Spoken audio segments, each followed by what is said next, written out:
Good morning po mga kabayan. Welcome sa ating panibagong update rito po sa South Luzon Expressway Toll Road 4. Dito po sa portion ng package B, no? Dito sa mismong Macban, Laguna. Ayan, itong kaharap sa ating kamera mga kabayan, ito na yung papasok.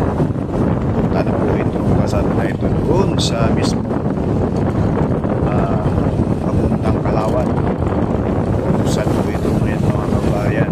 So ngayon, sa kaliwa natin banda, yan na po yung Macban Interchange sa kaliwa. Ayan po, dito tayo sa gawing kanan. Papunta tayong Barangay San Juan, Alaminos, Laguna. Medyo panaka-naka ang ulan dito mga bayan sa area ng Laguna, no? Marating umulan mga bayan. Minsan umiinit, kadalasan umulan. Pakita ko lang po sa inyo mga bayan yung progress rito sa package B, no? Dito sa Macban area. Pero dyan sa unahan, Barangay San Juan na yan, unahan mga bayan. Tingnan natin kung gaano na po kahaba ang nalatagan ng concrete cement. Enjoy lang po sa ating video mga bayan habang kayo ay aking ipapasyal rito sa probinsya ng Laguna, Santo Tomas at mismong Alaminos. Yan, nagtataka ako po rito sa area ito mga bayan, bakit makipot rito sa area. Posible yung lupa rito ay may-ari ng lupa rito sa bandang kaliwa ay may maraming mangga ay hindi pa magkaunawaan sa management nitong SLEX, kaya hindi pa matatampakan yung bandang kaliwa mga kabayan. Pero diyan sa unahan naman ay sobrang lapad naman, no? Ayan po, kaya tuloy-tuloy rin po yung mismong ano rito gawa. Paki-like, share at subscribe na po tayo mga bayan, no? Huwag po tayo mag-skip sa ads. Napakalaking tulong na po yan ni Borka Studio. At pa-support na rin po sa aking mga kasamang vlogger dito sa SLEX Toll Road 4. Sa portion na ito mga bayan, ito ay Barangay San Juan na po, Santo Tomas City, Batangas. Dito po ngayon ay ayan na po yung nalatagan ng concrete cement. Halos kompleto na po yan dyan. Punta doon sa bundok na tinapyas na.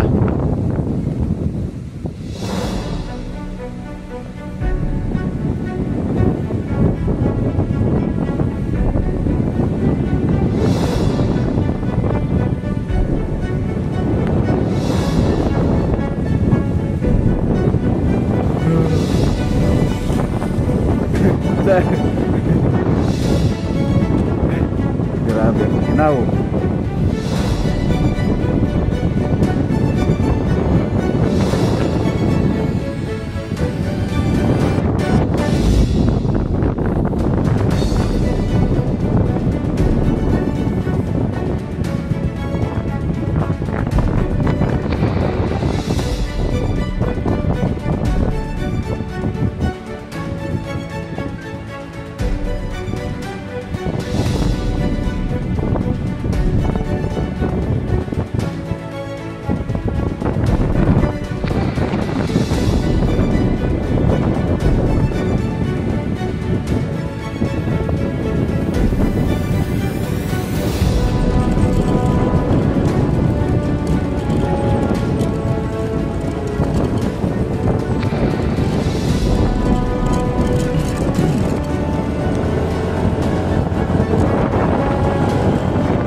Pababa na sa dito sa right side mga kabayan. Grabe ang lamig.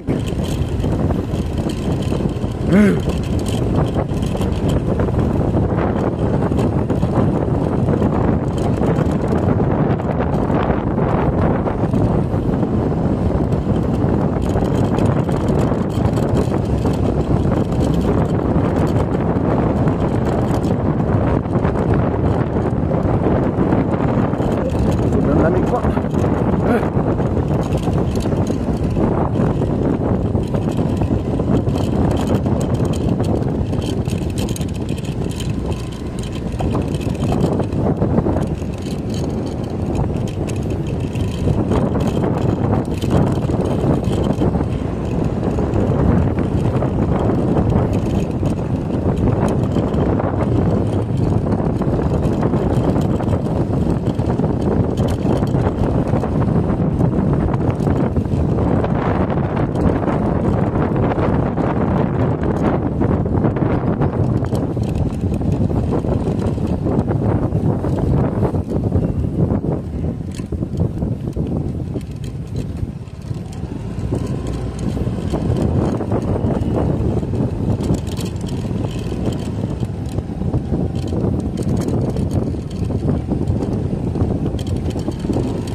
Padong na to mga kabayan sa mismong Alaminos, Laguna. Nandito na tayo ngayon sa may Barangay San Andres. Ayan po yung tulay dyan, oh. Itong tulay na ito pakaliwa papunta doon sa mga geothermal. At yung pakanan papunta doon sa Maharlika Highway. Ito diretso mga kabayan, approaching na po ito doon sa mismong closing ng Maharlika Highway at yung intersection ng Alaminos San Pablo Bypass Road at Alaminos Bayan. Napakaganda tingnan itong sikat ng araw mga bayan, oh. Wow, ayong buntag sa atong makikisuunan diha sa Cebu. Viva Pit Senior sa darating na 3rd Sunday of January, no? Viva Pit Senior 2025. Ayan sa kaliwa natin mga bayan, masisilayan natin yung parang dagat na solar power plant. Yan sa unahan mga bayan, yan na po yung mismong Alaminos Bayan at intersection ng Alaminos San Pablo Bypass Road. Sinulog Festival 2025 dyan sa Cebu City. Maayong buntag kaning tanan mga kaigsunan. Kumusta ang Lechon Cebu at chicharon dyan sa Caracar City, no? Grabing lamiha.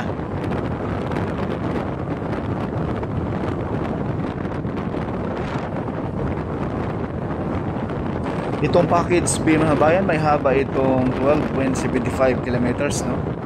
Hanggang doon sa may San Pablo Interchange. Napakahaba din po. Kasunod po ito sa package D.